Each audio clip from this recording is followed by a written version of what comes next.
তারা যদি মনে করতো ইসকন একটা আলাদা কিছু সনাতনীদের কাছে, তাহলে আমাকে কি জন্য একটা আলাদা ধর্মের মানুষকে কেন ওদের সঙ্গে রেখেছে বলেন?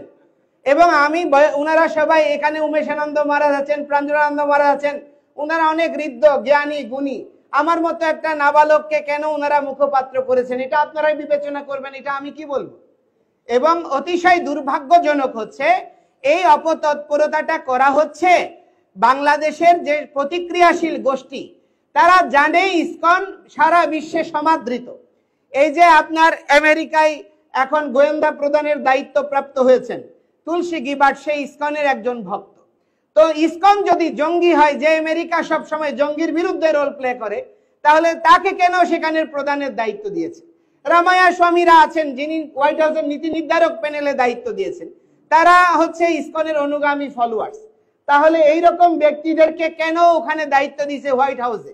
এবং বিশ্বে আপনার এই আরব দেশগুলোতে দেখেন, আপনি দুবাই থেকে শুরু করে, কাতার থেকে শুরু করে, আপনার কি বলে সৌদি আরব থেকে শুরু করে, প্রতিটা দেশে ইসকন 154টা দেশে স্ব দেশের নিবন্ধিত আইন অনুযায়ী এবং জাতিসংঘের অ্যাপ্রুভেল অনুযায়ী কার্যক্রম করছে।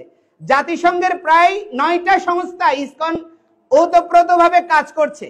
তাহলে এবং বাংলাদেশে 82 থেকে ইসকন নিবন্ধিত একটা অর্গানাইজেশন, ধর্মীয় সোসাইটি হিসেবে সোসাইটি একটি নিবন্ধিত, এবং প্রতি 6 মাস অন্তর অন্তর ইসকনের অডিট হচ্ছে।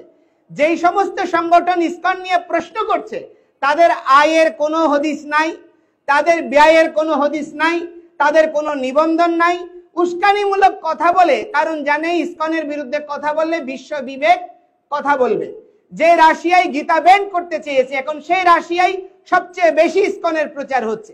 এবং বিপরীত মেরুর যে ব্লক, রাশিয়া চাইনা একটা ব্লক, ইউরোপ আমেরিকা একটা ব্লক, দুই ব্লকেই ইসকন সমানভাবে সমাদৃত এবং সবচেয়ে গুরুত্বপূর্ণ একটা রোল প্লে করে যাচ্ছে সমাজ রাষ্ট্র বিনির্মাণে।